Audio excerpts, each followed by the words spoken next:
Bonjour Jean-Paul. Jean-Michel. Donc, merci beaucoup de venir nous voir. On est avec Thérèse et je vais, dans un premier temps, vous inviter à chacun vous présenter de manière assez synthétique, mais que on puisse savoir un peu quel est votre parcours.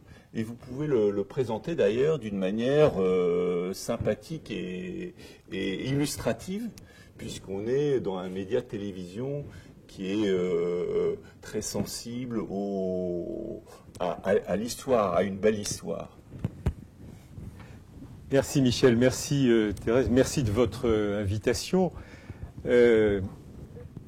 Toujours compliqué de se présenter, on le fait généralement par sa formation de base.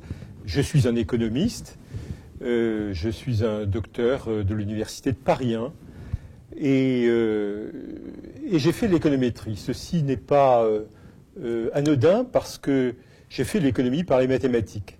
Ça aura une conséquence sur vraisemblablement la façon dont j'entrevois les choses aujourd'hui. J'ai eu un parcours professionnel dans le secteur public et je me suis intéressé à la recherche et à l'innovation. C'est-à-dire, au fond, je suis devenu un économiste de la recherche et de l'innovation. Ce qui est la raison de votre invitation ici, c'est ce que j'ai dans notre magnifique institut de prospective sur les écosystèmes d'innovation. C'est pour ça qu'on est si heureux de vous recevoir. Merci, c'est ce que j'ai cru comprendre. Un économiste de la recherche et de l'innovation qui a travaillé dans des structures publiques, ministère de la Recherche, Conseil supérieur de la recherche et de la technologie, Académie des sciences, et qui a tenté d'avoir, j'allais dire, j'oserais une double vie, c'est-à-dire une vie évidemment professionnelle, de technocrate, comme on dit, c'est-à-dire d'un homme qui travaille pour les responsables publics et qui, en même temps, tente de réfléchir à l'objet qui est aux sources et au centre de ses préoccupations professionnelles. Et donc, qui a fait un peu d'enseignement, qui a écrit aussi un peu. Mais globalement, quand même, c'est un parcours de technocrate dans l'administration nationale de la recherche et de l'innovation. Merci Jean-Paul. Donc, on a invité aussi Thérèse, qui est président-recteur délégué de l'Université catholique de Lille, université qui d'ailleurs a voulu le développement de cet institut de prospective sur les écosystèmes d'innovation. Et Thérèse, alors, quel est votre parcours et pourquoi finalement le parcours de Jean-Paul vous parle? Alors en ce qui me concerne, je suis initialement quelqu'un passionné par les langues, les lettres et la philosophie. Mais au moment du baccalauréat, par divers concours de circonstances, je passe le concours de l'une de nos business schools, l'IESEG, et commence à me former en économie en même temps qu'en fac de sciences éco et de gestion. Et comme Jean-Paul, j'ai un doctorat de Paris 1 et une habilitation à diriger des recherches de l'Université de Lyon. En fait, je m'intéresse à l'économie et dès que j'ai fini mes études, il m'est proposé d'entrer dans un centre de recherche qui s'intéresse à l'économie. Nous sommes en 1976. L'économie de la santé est née en France aux environs de 1975. C'est un débat qui est important à l'époque, avec des dépenses de santé qui croissent à très haute vitesse, puisqu'on est à plus 30% par an, 15% liés à l'inflation, 15% liés aux dépenses de santé elles-mêmes, en lien notamment avec le progrès. Et donc, de ce monde philosophique et littéraire que j'aimais, je passe à l'économie, puis à l'économie de la santé. Donc je pense que nous nous réunissons autour certainement de notre métier d'économiste, mais également la santé est un monde qui bien sûr relève beaucoup de l'humain, mais qui est très marqué par des progrès fabuleux. On nous en promet de plus importants encore, et ça vaut la peine d'essayer de réfléchir à l'impact de ces progrès au moment où notre population, par ailleurs, vieillit. Alors nous allons parler de l'économie déjà, de la recherche et de la santé, enfin en partant du plus large, parce qu'on voit bien que l'innovation aujourd'hui pose des questions à l'économie.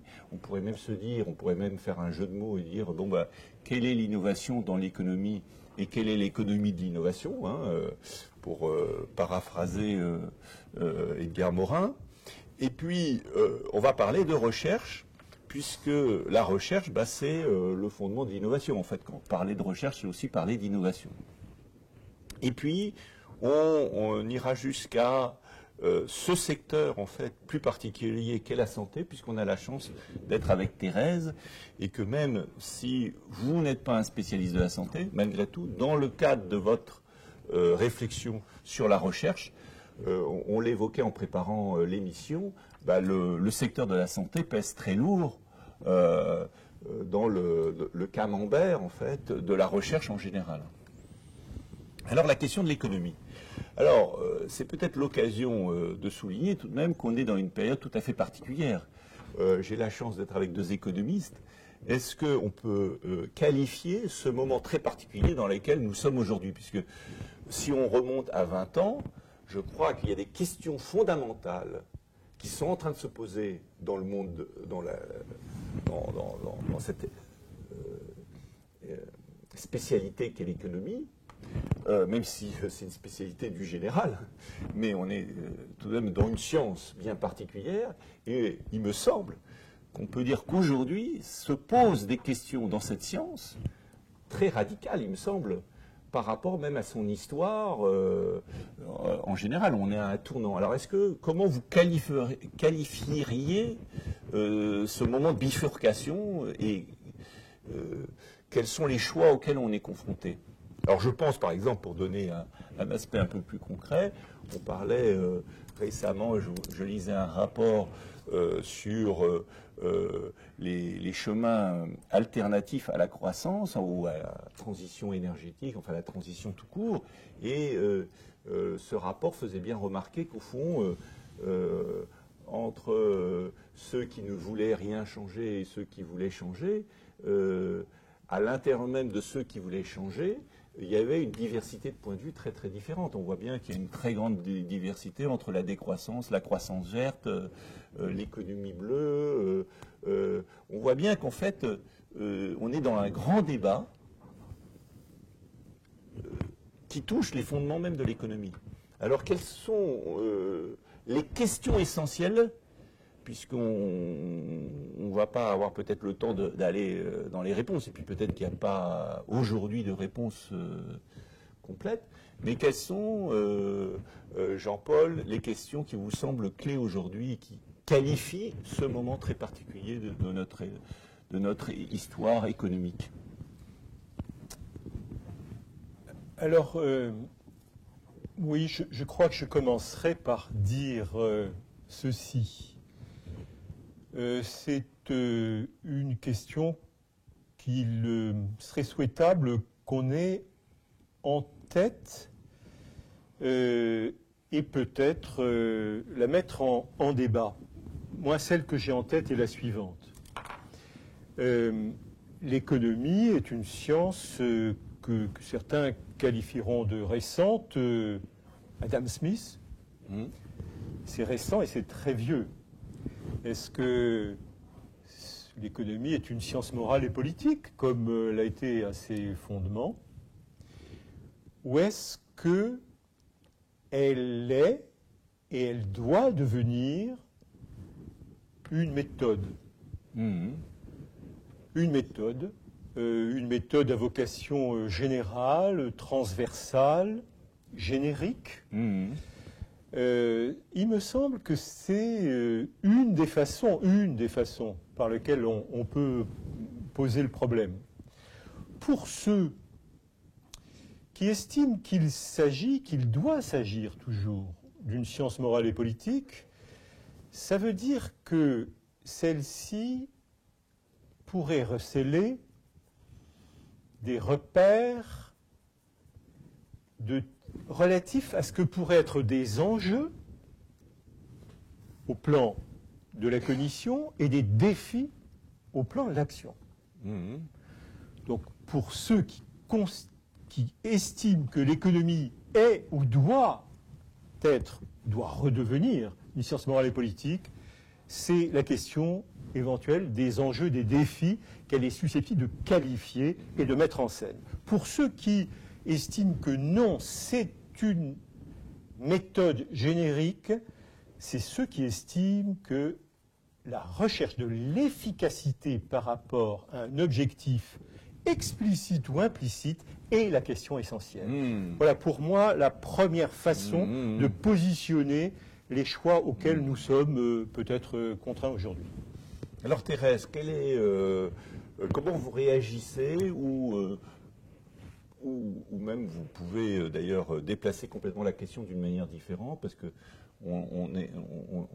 je pense qu'on n'a pas d'obligation d'être dans une sorte de consensus sympathique, mais qui n'est pas obligatoirement aussi intéressant que des dissensus.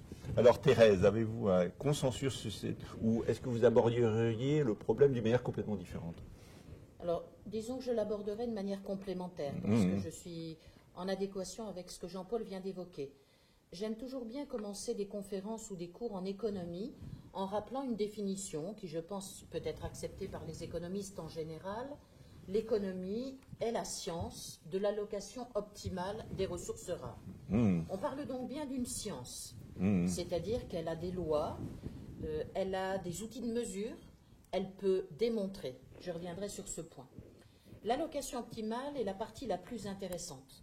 L'allocation, ça veut dire qu'il va falloir choisir, c'est normal. Nous sommes sur Terre, nos ressources sont limitées, nous n'avons pas tout à disposition, nous sommes encore marqués par le temps et par l'espace, et sans doute pour longtemps. Et la vie humaine est faite d'allocations en permanence. Nous avons aujourd'hui alloué notre temps à être ensemble. Nous aurions pu l'allouer à autre chose. Et le mot optimal est peut-être le plus intéressant. Optimal, ça veut dire au mieux. On n'a donc dit ni le minimum ni le maximum. Mais le optimal cache toute la notion des critères. Et donc, est-ce que le critère va être le critère financier, le critère politique, le critère technologique, le critère humain ou tous ces critères à la fois? Ce que je crois, puisque bien sûr, nous ne sommes pas tronçonnés dans nos vies, pas plus que nos actions. La question va être quel poids allons-nous donner à ces critères? Le seul poids de l'efficacité financière? Le seul poids de l'efficacité sociale? Certainement pas. Et donc dans cet équilibre-là, avec des ressources qui sont rares, ce ne sont pas seulement les ressources financières, c'est notre temps, c'est l'endroit où nous sommes, c'est ce que nous voulons faire, eh bien on a vraiment tout un horizon de choix qui se présente à nous. Le deuxième point qui m'apparaît, et je ne pense pas que ce soit l'avancée en âge qui y fasse, c'est que depuis à peu près 40 ans que je travaille, j'ai l'impression que nous sommes aujourd'hui à un crucial tournant où tout bouge simultanément. Et nous le savons bien à travers la réflexion dans cette université autour de notre président recteur Pierre Giorgini sur la transition fulgurante. Effectivement, cette transition est extrêmement importante, notamment en matière d'innovation, de progrès en tout genre, au moment où quand même, dirait Patrick Viveret, nous changeons d'air AIRE, géographiquement, nous changeons d'air historiquement, nous changeons d'air aussi tout simplement parce que l'environnement nous rattrape et nous appelle.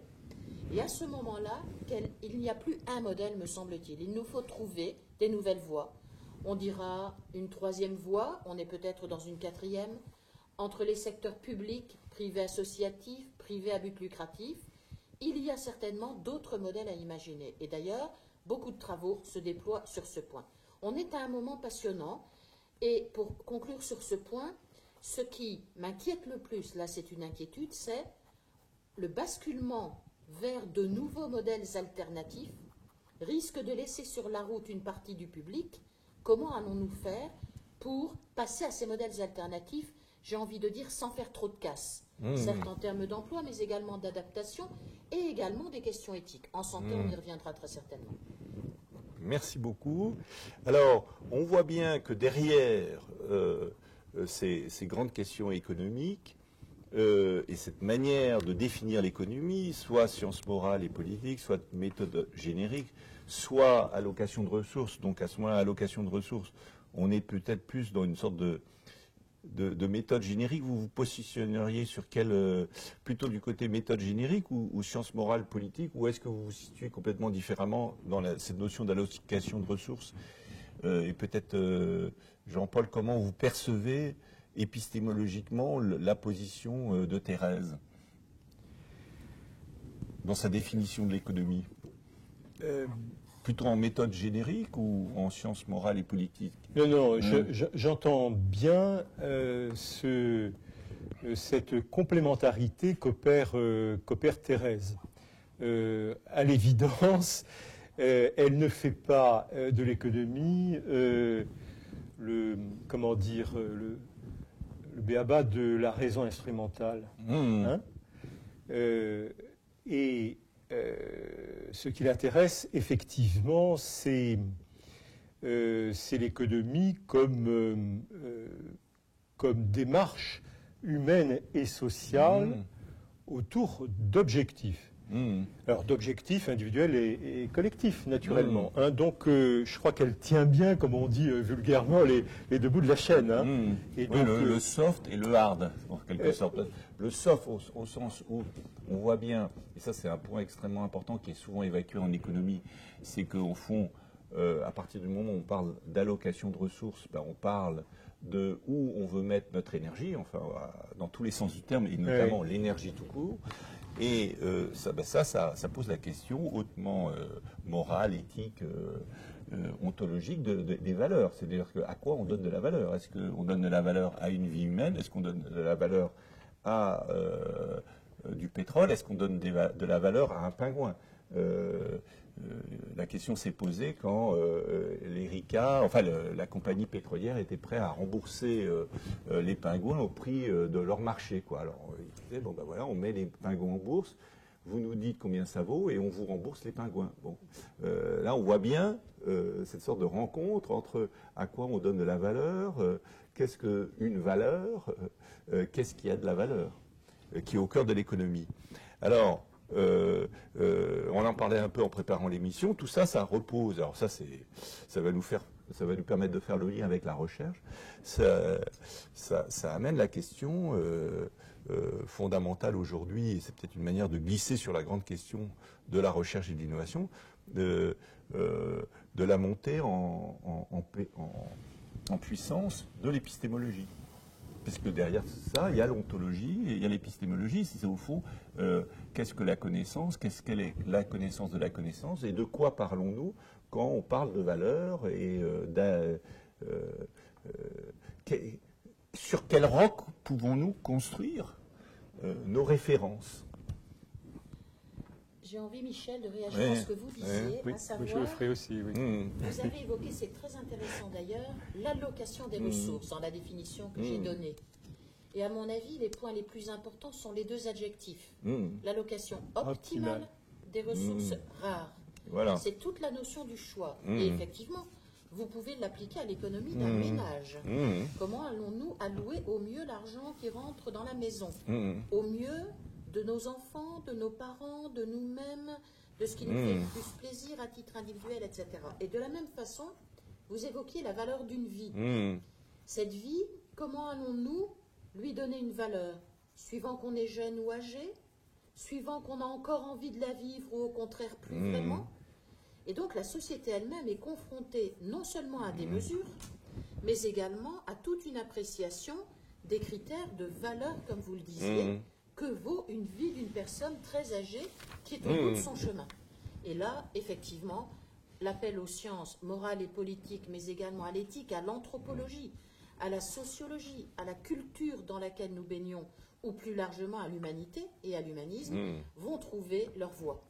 Merci beaucoup, ça c'est très intéressant parce que j'ai le sentiment que petit à petit on approfondit notre sujet. Jean-Paul, quel serait votre apport sur cette grande question qui nous permet de faire le lien entre l'économie et la recherche? Parce qu'on voit aussi que cette question qu'on retrouve avec, par exemple, une personne âgée en fin de vie et tout le débat éthique que ça peut poser, on le retrouve, j'ai souvent retrouvé, dans les grands débats sur les allocations de ressources par rapport à la recherche. Par exemple, ça me fait penser à une chose, comme j'aime bien De Vos, j'ai tendance à parfois faire de l'humour sur des objets hautement sérieux, mais je disais, je pensais aux milliards qu'on était en train d'engager sur la recherche sur la fusion, avec une des plus grandes expériences jamais menées dans l'histoire humaine. Je crois que c'est plus de 10 milliards. Et je ne pouvais pas m'empêcher de dire, est-ce que c'est un éléphant blanc ou un trou noir?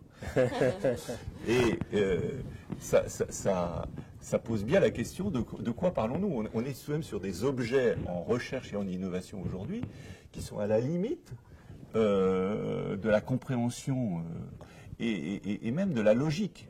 Donc comment allouer les ressources? Par exemple, est-ce que on a bien fait d'allouer, par exemple les Américains se sont complètement retirés de ces recherches, alors que l'Europe a continué à engouffrer, et je pense que ça pose aussi une question éthique et morale par rapport aux autres chercheurs, par exemple en sciences sociales, qui eux ont vu leur budget se dégonfler, alors que cet horizon improbable ou probable de la fusion, enfin même le débat est presque aussi incernable que le sexe des anges,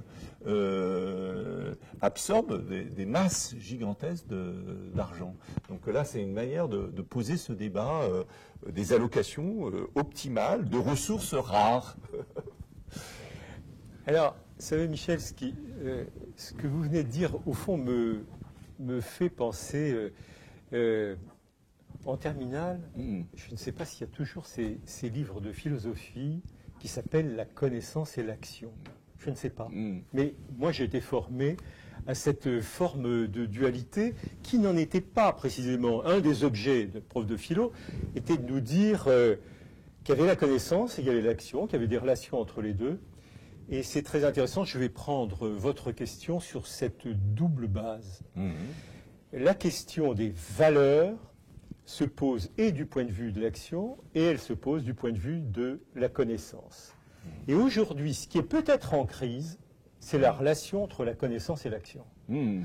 Avec, au fond, un monde qui se serait depuis, allez, on va le dire rapidement, une 50aine d'années, tourné résolument vers l'action, et quelquefois même l'action pour l'action, et donc mettant implicitement au second plan la question des valeurs. Pourquoi j'agis? C'est bien en fonction de valeurs, de hiérarchie de valeurs, de valeurs qu'on poursuit, donc de valeurs qu'on ne poursuit pas.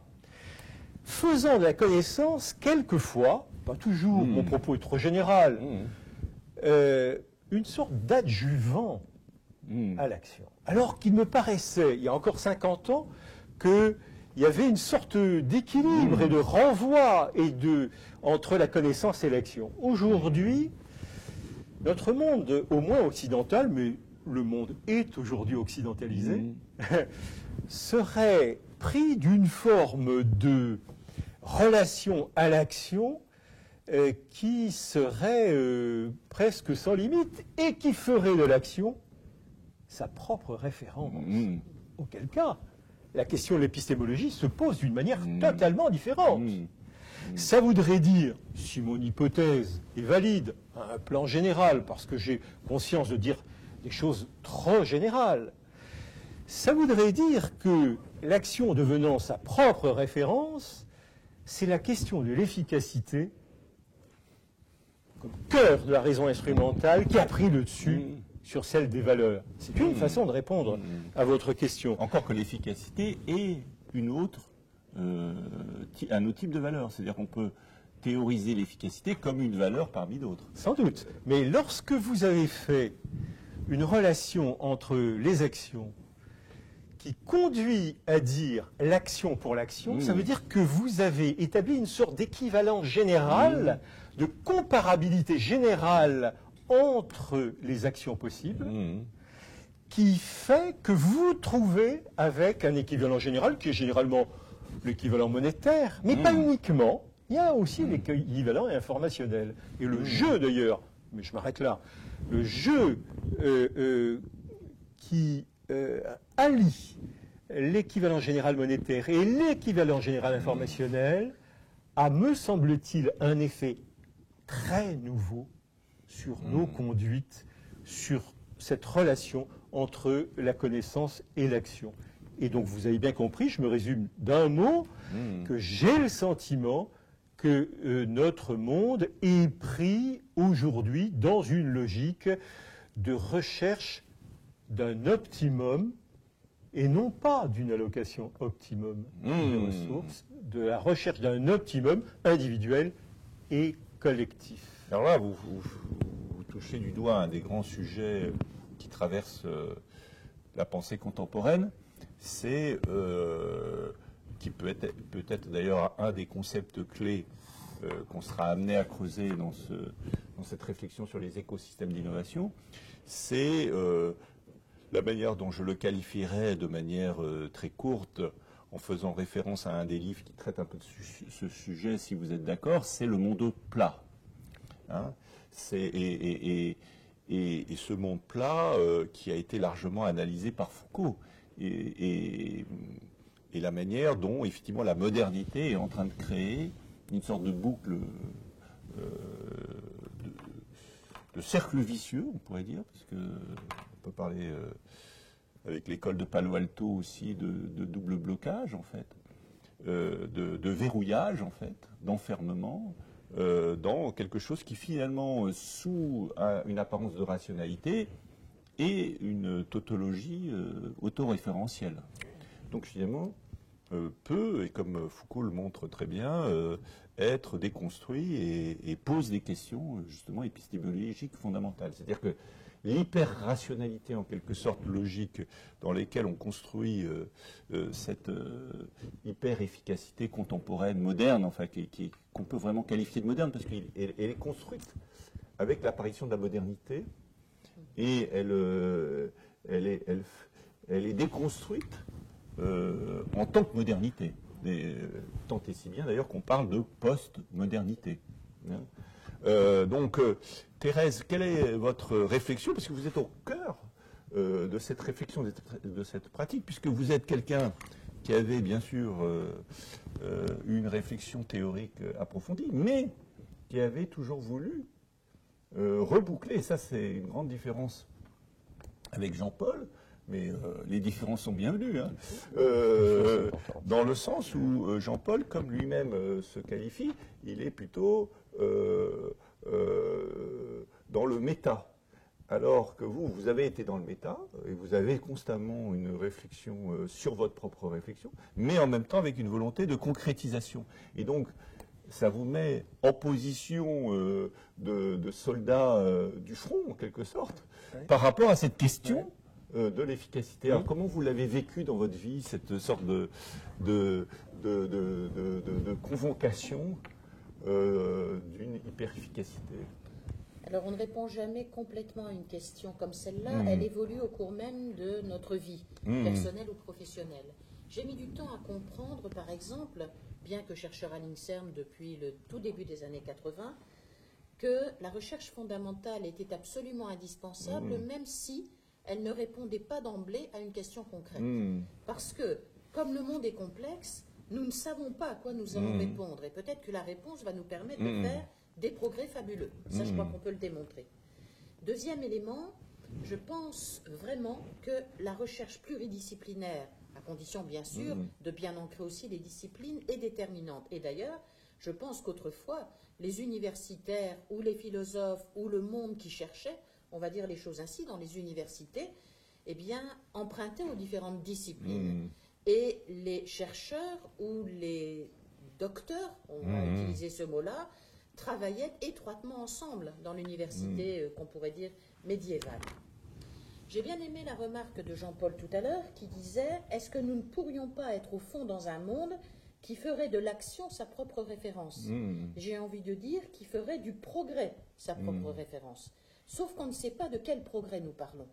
Et ce qui me frappe en travaillant dans le domaine de la santé, c'est que, tout comme beaucoup de monde, je m'aperçois que ces progrès sont fabuleux, et qu'en même temps, il y a quand même beaucoup d'interrogations à avoir sur l'homme est-il plus heureux? Qu'est-ce qui le rend heureux lorsqu'on le prend en charge dans le domaine de la santé? Et au fond, vous parliez, Michel, de l'hyper-efficacité. De quelle efficacité parlons-nous puisque nous ne la définissons pas bien? Et je pense que c'est Albert Einstein, je vais dire la phrase sans doute beaucoup moins bien qu'il ne l'aurait dite, mais qui disait, alors qu'on ne peut pas le soupçonner de ne pas aimer la science, que ce qui est très mesurable n'est peut-être pas l'essentiel et qu'une part de l'essentiel n'est absolument pas mesurable. Et quand on a dit ça, on devient, je trouve, extrêmement humble, très intéressé par la pluridisciplinarité et par la nécessité aussi d'aller du plus fondamental au plus appliqué. Or, je pense que le plus appliqué a parfois été un peu réduit ou mis de côté comme étant beaucoup moins noble. Et c'est vrai que dans le monde de la recherche, si on n'est pas très pointu, et si on n'essaie pas au fond de répondre à la question qui est le seul trou de la maille d'un grand filet dans un domaine donné, eh bien on n'est pas vraiment considéré comme faisant de la recherche noble. Et effectivement, lorsque vous parliez de la concrétisation de ce que j'ai essayé de faire, mais plus largement notre université, qui a toujours, je pense, été assez arrimée à un monde concret, c'est en quoi ceci peut-il servir l'humanité en termes de progrès, mais d'un progrès qui aurait à voir avec toutes les composantes du progrès, si on savait les saisir. Technologique, bien sûr, mais aussi un progrès humain, un progrès culturel, un progrès social. Et je pense, pour moi en tout cas c'est parfaitement vrai, que c'est cet ensemble de progrès qui est intéressant et qui nous appelle. Et du coup, la technologie est complètement convoquée avec les autres sciences. Je crois que notre monde moderne s'est très concentré sur les aspects technologiques. En santé, c'est absolument vrai, on aura l'occasion d'y revenir. Merci beaucoup. Et ça fait le lien avec peut-être une question qu'on a aussi évoquée en préparant cette rencontre. C'est la question, au fond, de cette polarisation, d'une part d'un discours croissant que vous-même vous venez d'évoquer, de la nécessité de transdisciplinarité, de réintroduire finalement le client ou le consommateur ou l'usager, enfin on lui donne plein de noms, ou monsieur et madame citoyens, à l'intérieur de cette réflexion sur les finalités, d'où la montée de la société civile, là je fais référence à tout ça. Donc c'est toute cette dimension d'échapper en fait au bouclage dont on évoquait d'une hypermodernité qui se définirait de manière tautologique par elle-même en projetant sur l'usager, d'ailleurs le terme usager à ce moment-là est tout à fait approprié, une vision technocratique en quelque sorte. La nécessité de sortir de cet enfermement disciplinaire, en jouant sur le double sens du mot.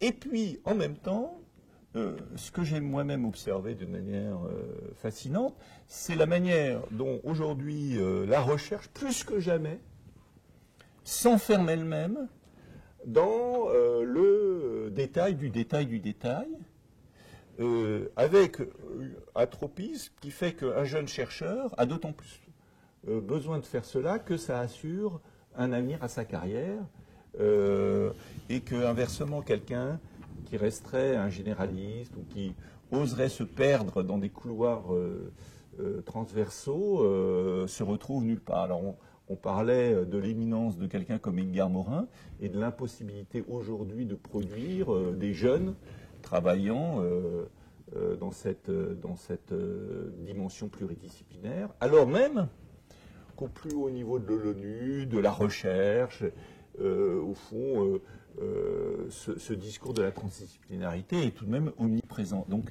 qu'est-ce qu'on pourrait dire là-dessus? Parce que là, on est vraiment... Alors, on le voit bien que dans leur santé, c'est omniprésent. Parce que qu'est-ce que ça veut dire de sauver le cœur de quelqu'un si, d'un autre côté, il est maltraité et que l'infirmière ne prend pas soin humainement ou lui fait pas de sourire et tout ça, et que le pauvre, il se sent complètement abandonné, certes avec un nouveau cœur artificiel, mais déshumanisé au double sens du terme, que son cœur est devenu mécanique et qu'en plus, il est dans un univers sans sourire, sans humanité. Et ce qui peut très bien se produire dans cette logique d'hyper-efficacité, y compris d'ailleurs avec l'apparition des robots qui vont bientôt remplacer les infirmières. Donc, jusqu'où pouvons-nous aller dans cette instrumentalisation optimum? Et alors, qu'est-ce qu'on peut dire? Alors, on voit bien cette sorte de polarisation. La nécessité d'une approche beaucoup plus systémique, holistique, transversale, intégrale, transdisciplinaire, etc. Et le fait que notre logique disciplinaire fait que les jeunes chercheurs aujourd'hui ont tendance à s'enfermer plus que jamais, dans des disciplines. Lequel des deux je laisse Michel, si vous m'autorisez, avant de répondre, je n'oublierai pas cette question, mais je risque de faire un long détour, encore. Pas trop long, Vous avez pas trop long. 1 minute. Vous avez bien compris que mon propos consiste à pointer l'homo economicus, hein, et ce qu'il devient, et sa capacité d'automaîtrise dans nos temps contemporains. Et au fond, c'est une autre façon de se demander si Homo economicus va permettre demain que l'homme reste complexe ou qu'il soit simplifié. Comme dit mon ami le philosophe Jean-Michel Beignet. Ce risque d'un homme simplifié, on pourrait le voir dans ce qui serait des hypothèses épistémologiques qu'on peut évoquer ici, mais très rapidement, à très grands traits. Les sciences de la nature, celles qui nous ont accompagnés, formatives de toute l'époque moderne. Les sciences de la culture, qui ont pris leur essor sous la forme que nous leur connaissons à la fin du 19e, accompagnées aussi par les sciences de la nature.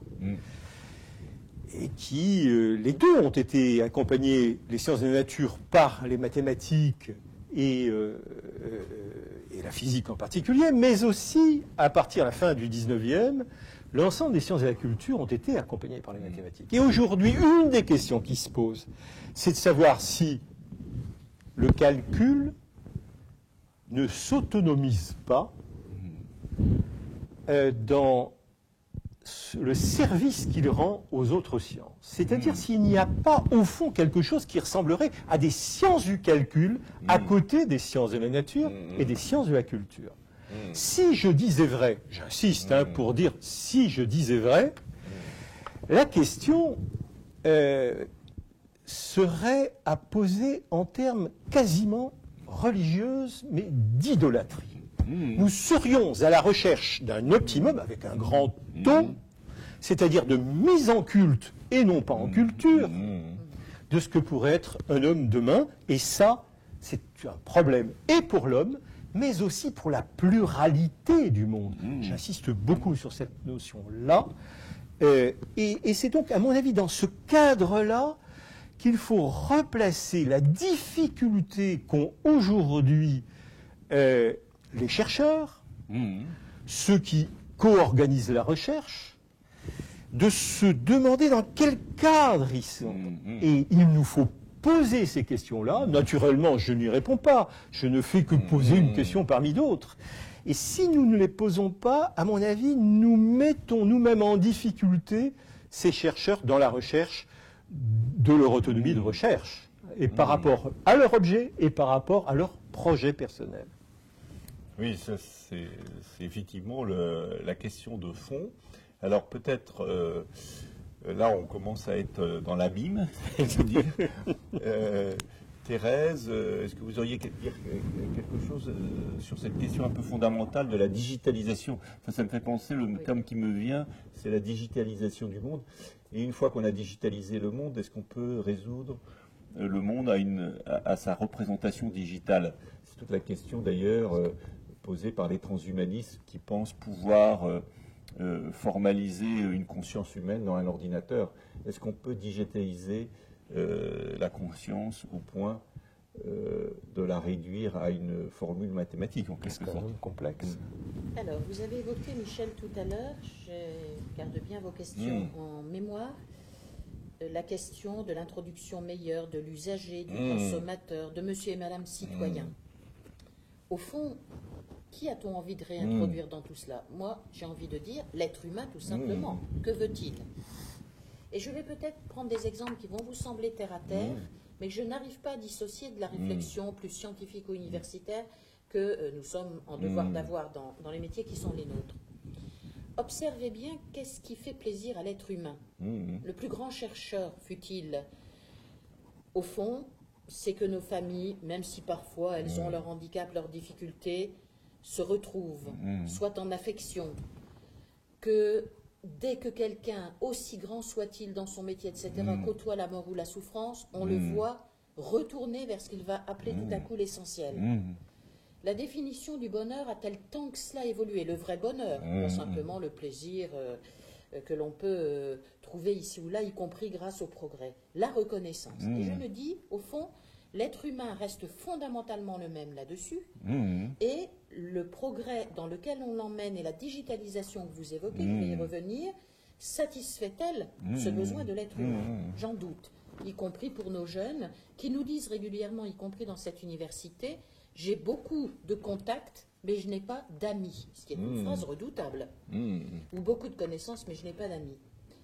Et si l'on prend des progrès, ce que l'on pourrait considérer comme un progrès, vous évoquiez cette digitalisation, j'ai pris plusieurs fois l'avion ces derniers temps, j'étais assez effarée de voir les aéroports se transformer et devenir un endroit où, pour l'essentiel, on ne voit plus d'humains. Ah, vous en voyez beaucoup, mais il n'y a plus de contact réel entre les individus, tout simplement parce que c'est vous-même qui parlez à toutes les machines pour passer tous les endroits adéquats, y compris pour peser votre valise. Voyez dans les hypermarchés. Il est heureux de pouvoir rencontrer des humains et parler avec eux. Comme vous n'arrêtez pas tous les clients, vous avez là quelqu'un qui vous accueille à la caisse, qui parle avec vous. Ah non, maintenant, tout cela s'automatise. Et autant je ne pense pas être hostile au progrès, vous évoquiez plus radicalement encore les infirmiers, les infirmières, les aides-soignants ou les personnes qui tiennent la main du patient. Je suis inquiète de la solitude de ce monde, certes en remarquable progrès, mais où, que l'on appelle monsieur et madame citoyen, que l'on appelle l'usager ou le consommateur, est-ce qu'on discute assez avec lui? Est-ce qu'il est assez informé? Est-ce qu'il voit assez les enjeux? Non pas parce qu'il ne saurait pas les voir, il est tout à fait aussi malin que nous, mais est-ce qu'on présente suffisamment largement la question? Et je pense que ces questions, on les tronçonne, on les coupe par pièces et par morceaux, en partie en lien avec une hyper-efficacité qui ne serait que technique, voire que financière à certains endroits.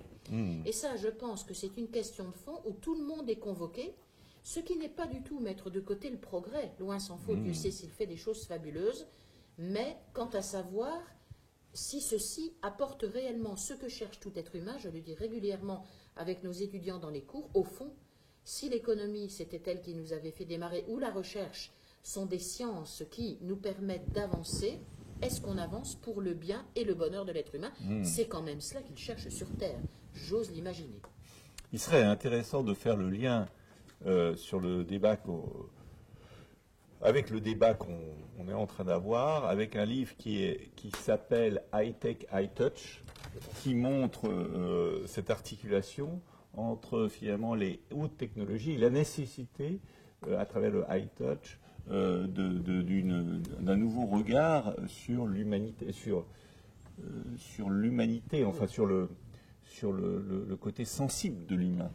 Et ça me fait penser qu'au même moment où on voit apparaître ce potentiel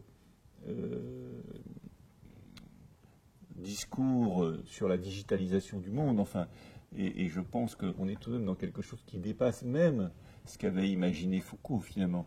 Peut-être certains sociologues y ont pensé, comme Baudrillard, parce que je pensais au dernier livre de Baudrillard, où il anticipe déjà cette sorte de digitalisation, de trou noir de la digitalisation du monde, où on aurait traversé le réel, en quelque sorte.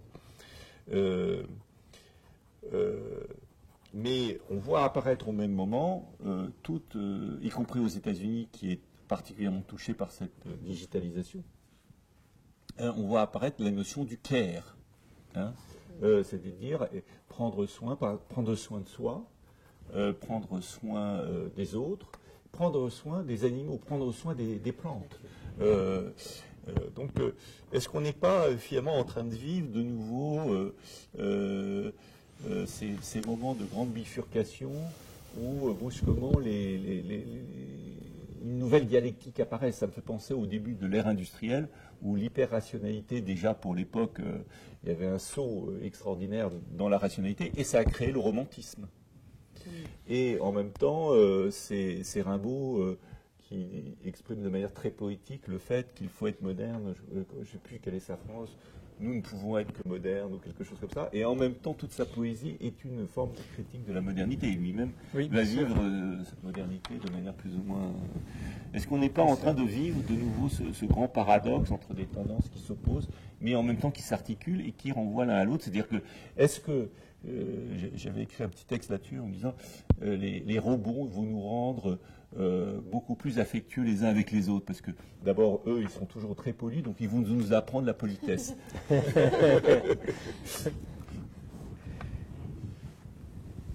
Moi je ferai une réponse qui n'en est pas une, mais qui sur le mode du complément à ce que vous venez de dire, Michel. Me fait penser qu'effectivement, il peut y avoir un lien entre ce qu'on appellerait assez vite la digitalisation du monde et puis cette montée en puissance de ces qualités, l'altruisme, l'empathie, ou en tout cas la recherche d'altruisme, d'altérité, etc. Comme s'il y avait effectivement un lien. Alors, de quelle nature est ce lien? Ça, c'est le plus intéressant. Est-ce que c'est parce que la digitalisation sépare que nous serions à la recherche de liens qui sont manquants, hein, comme suite à des frustrations qui seraient les nôtres, ou à la prise de conscience qui serait les nôtres, que si nous souhaitons ajuster notre monde digitalisant, il faudra le faire au plan de nos relations individuelles et collectives, et ceci passerait par des attitudes, effectivement, comme le disent beaucoup de philosophes, même d'économistes aujourd'hui, d'altruisme intéressé. On trouve toutes les variantes sur ce scope-là, hein, comme on dit, hein, d'altruisme intéressé, d'empathie, de care, etc. Je le laisse sous forme de question, naturellement. Est-ce que, alors là, je me retourne vers Thérèse parce que c'est une question intéressante. Est-ce que ça me fait penser, évidemment, que toute la santé est basée sur le fait de traiter scientifiquement le corps, et qu'on a fait toutes des avancées extraordinaires dans ce sens-là, et qu'en même temps, par contraste, heureusement d'ailleurs, on a vu apparaître en psychologie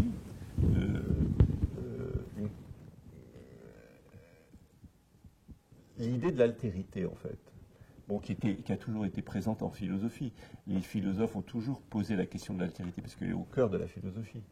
Mais par contre, cette question philosophique, tout de même, elle est restée tout de même très longtemps une question d'épistémologues ou de vieux philosophes.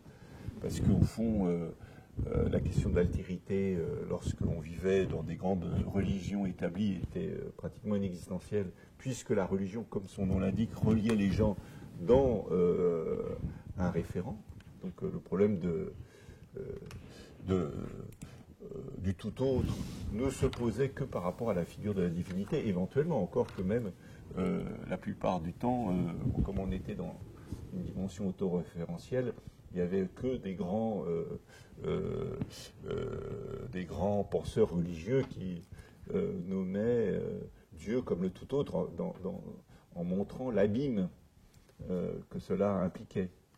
Mais de manière beaucoup plus concrète aujourd'hui, on voit bien que cette digitalisation, et c'est en cela qu'elle représente une violence qui a été soulignée par beaucoup de personnes.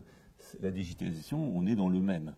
On est dans le multiple, on est dans le même, on est dans des heureux à l'infini, on est dans un monde totalement plat. Enfin, on est encore plus que dans Foucault, puisque dans Foucault, il parle d'enfermement en quelque sorte disciplinaire dans de l'autoréférentiel, alors que là, on est, d'ailleurs dans ce sens-là, le film Matrix est intéressant, on est dans une sorte de disparition même de la conscience qui puisse en être autrement.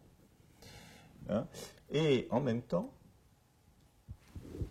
on voit cette revendication aujourd'hui en tant que sociologue, et ça m'intéresserait d'avoir votre avis, la revendication, pour la première fois, de l'individu, y compris des jeunes et surtout des jeunes, du tout autre. Je suis tout autre. Alors ça pose aussi d'autres problèmes, parce que ce tout autre, cette altérité radicale, comment on la traite dans une société postmoderne. Est-ce que vous l'avez concrètement vous voyez, on pourrait se dire, bon, voilà, on va avoir d'un côté des robots, on va avoir un monde complètement digitalisé, et puis en même temps des individus qui revendiquent plus que jamais leur altérité, de manière consciente, ce qui est tout de même assez nouveau, parce que bon, on ne peut pas dire que chaque personne, jusque-là, avait une telle conscience de son altérité. Plusieurs points, et qui ne sont pas une réponse, parce que la question est quand même difficile, redoutable. Tout d'abord, je pense que l'être humain est peut-être le seul à vraiment être libre. D'abord avec une question, sommes-nous réellement libres, hein? Certains vont dire que nous sommes conditionnés par notre culture, notre biologie, la façon dont notre génétique fonctionne, etc. Donc on n'a même pas réponse à cette question-là, mais ma tradition me ferait penser que nous sommes libres et que nous pouvons acquérir de la liberté. Et je me demande si à travers la digitalisation, nous sommes vraiment en face de choix que nous pouvons faire humainement et d'une réelle liberté, ou d'un semblant de liberté, ou d'une croyance en une liberté, parce que nous maîtriserions, à travers toutes sortes d'outils et d'éléments, énormément de connaissances et énormément de choses. Très intéressant aussi la façon dont vous évoquez la revendication, notamment pour les jeunes, du tout autre, et en même temps la notion d'altérité. Au fond, un peu comme si chacun de nous était devenu des sortes de petits dieux, avec beaucoup de possibilités, ce qui pour moi est tout sauf l'altérité. L'altérité dans la recherche que nous avons de pouvoir entrer dans la vie de l'autre et l'autre dans la nôtre, tout en préservant cette liberté qu'on évoquait, et qui est un subtil équilibre et quelque chose de très beau, au fond, qui nous échappe en partie. Je pense aussi, troisième élément, et ça pourrait ouvrir des océans de recherche, que nous nous sommes focalisés sur le progrès technologique et qu'il y a sans doute des pans complets de connaissances de l'homme, de son rapport à l'autre, à la nature, à qui il est. L'homme reste au fond extrêmement complexe, ça c'est une évidence, mais également beaucoup de connaissances sont encore à développer le concernant.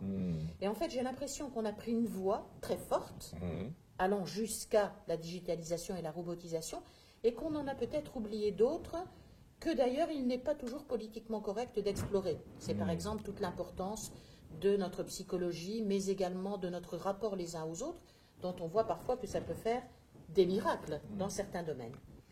Et dans le domaine de la santé, pour terminer, j'ai l'impression qu'on était déjà sur la voie de la digitalisation. Je crois vraiment que même dans les endroits attentifs à l'homme, l'homme est un peu devenu un objet qu'il fallait soigner.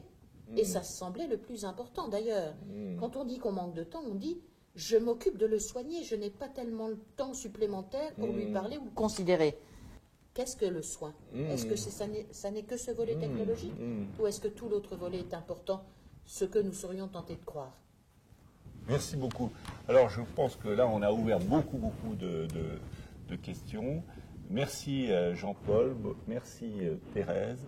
Et on a bien labouré le champ pour semer de nombreuses questions dans la tête de nos jeunes et de nos moins jeunes face à ces enjeux du futur. Merci Thérèse, merci Michel Michel aussi, merci Jean-Paul.